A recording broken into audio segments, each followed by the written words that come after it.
Hello everyone. आज हम discuss करने वाले हैं एनसीईआरटी क्लास 12 ज्योग्राफी चैप्टर 5 के बचे हुए प्रश्नों को। पिछले वीडियो लेक्चर में हमने शुरू के 4 प्रश्नों को डिस्कस किया था, तो चलिए बचे हुए प्रश्नों को डिस्कस करते हैं। स्वागत है आपका एग्जाम संधान में। आज का हमारा पहला प्रश्न है, जो इस चैप्टर का 5वां प्रश्न है। निम्न प्रदेशों में किस में विस्तृत वाणिज्य अनाज कृषि नहीं की जाती है? ऑप्शंस हैं अमेरिका व कनाडा के प्रेरी क्षेत्र, दूसरा है अर्जेंटीना का पंपास क्षेत्र, तीसरा है यूरोपीय स्टेपी क्षेत्र, चौथा है ऑस्ट्रेलिया का न्यू साउथ वेल्स। ये प्रेरी क्षेत्र, पंपास क्षेत्र और स्टेपी क्षेत्र क्या है? देखिए, ये है आपके समशीतोष्ण घास के मैदान, ठीक है, जिसे हम टेम्परेट ग्रासलैंड भी कहते हैं। ठीक, इन क्षेत्रों की विशेषता ये है कि यहाँ पर घासें पाई जाती हैं और ये घासों के नीचे की जो मृदा है उसको बोलते हैं हम चरनोजम मृदा, जो कि बहुत ही उपजाऊ मृदा होती है। इसलिए इन क्षेत्रों में घासों को साफ करके गेहूं, मुख्य रूप से गेहूं की फसल और कहीं कहीं मक्के की फसल उगाई जाती है और यहाँ पर विस्तृत वाणिज्य अनाज कृषि की जाती है। अर्थात ऑप्शंस में जो चौथा है ऑस्ट्रेलिया का न्यू साउथ वेल्स, यह ऑस्ट्रेलिया का एक राज्य का नाम है, ना कि किसी ग्रासलैंड का नाम है। अर्थात ये वाला ऑप्शन आपका इस क्वेश्चन के अनुसार से ये ऑप्शन सही हो जाएगा। अर्थात ये गलत है कि यहाँ विस्तृत वाणिज्य अनाज कृषि की जाती है। ठीक, ये तीनों ऑप्शंस आपके सही है। आइए विश्व के विभिन्न हिस्सों में जो समशीतोष्ण घास के मैदान है उनको देख लेते हैं। आपने 3 नाम तो ऑलरेडी देख लिया है। यहाँ देखिए, प्रेरी क्षेत्र, पंपास क्षेत्र और स्टेपी क्षेत्र नाम भी लिखा हुआ है। अमेरिका और कनाडा में ये पाया जाता है प्रेरी क्षेत्र, अर्जेंटीना में पंपास क्षेत्र पाया जाता है और यूरोप और एशिया में स्टेपी क्षेत्र पाया जाता है। देखिए, ये विश्व का मानचित्र है। अगर आप यहाँ से लाइन ड्रॉ करेंगे तो ये 0 डिग्री की अक्षांश रेखा है, ये आपका 23.5 डिग्री कर्क रेखा है, ये आपकी 23.5 डिग्री की मकर रेखा है, ऊपर ये 60 डिग्री की अक्षांश रेखा है नॉर्थ, और ये है 60 डिग्री की साउथ रेखा। जैसा कि आपको पता होना चाहिए, 23.5 डिग्री नॉर्थ से लेकर 60 डिग्री नॉर्थ, इसी प्रकार 23.5 डिग्री साउथ से लेकर 60 डिग्री साउथ के बीच में आपका ये समशीतोष्ण क्षेत्र होता है, अर्थात टेम्परेट जोन होता है। इसी प्रकार उत्तरी गोलार्ध में भी यही स्थिति होती है। अब इस रीजन में जो भी ग्रासलैंड पाया जाएगा उसको क्या बोलेंगे? समशीतोष्ण घास के मैदान। तो उत्तरी अमेरिका में प्रेरीज है, यूरोप और एशिया में स्टेपीज है। यहाँ पर देखिए, छोटा सा ये है, ये हंगरी का इलाका है, यहाँ पर पुस्ताज नामक ग्रासलैंड पाई जाती है। ये आपका देखिए, ये है अर्जेंटीना में पंपास, ये साउथ अफ्रीका में वेल्स का घास का मैदान, और ये आपका है डाउन्स ऑस्ट्रेलिया में। देखिए, अब बचा ये 23.5 से नॉर्थ से 23.5 साउथ, इस वाले रीजन में आपको चूंकि इसको बोलते हैं ट्रॉपिकल रीजन अर्थात उष्णकटिबंधीय क्षेत्र, तो इसमें जो घास के मैदान पाए जाएंगे उसको बोलेंगे उष्णकटिबंधीय घास के क्षेत्र।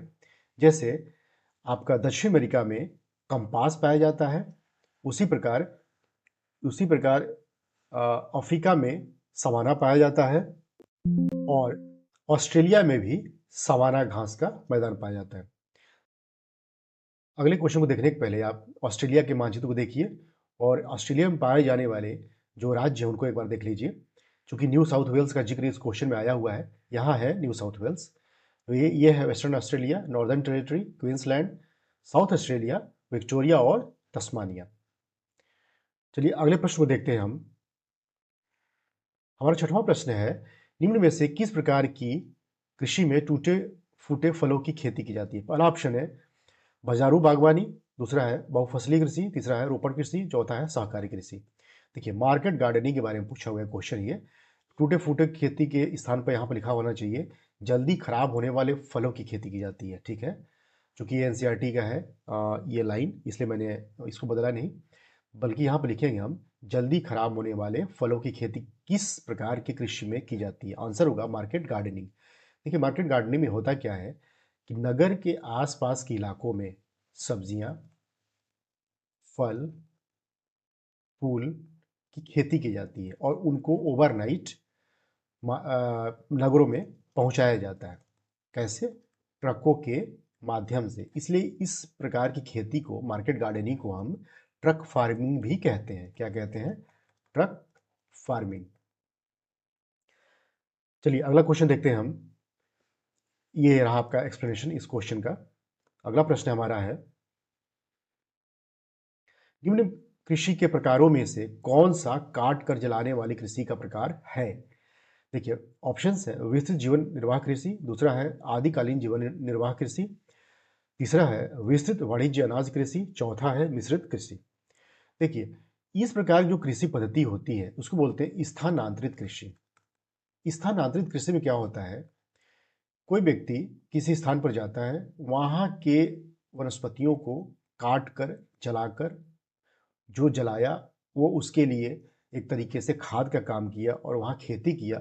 3 से 5 वर्षों तक वहाँ खेती करने के उपरांत जब वहाँ की उपजाऊपन खत्म हो जाती है तो दूसरी जगह जाता है और यही सेम प्रोसेस दोहराता है। वहाँ की वनस्पतियों को काटेगा, जलाएगा, खेती करेगा। यह क्या कहलाता? स्थानांतरित कृषि। इसी का दूसरा नाम है आदिकालीन जीवन निर्वाह कृषि। तो आपका दूसरा आंसर सही हो जाएगा। इसको मैंने एक वीडियो लेक्चर में डिस्कस किया हुआ है।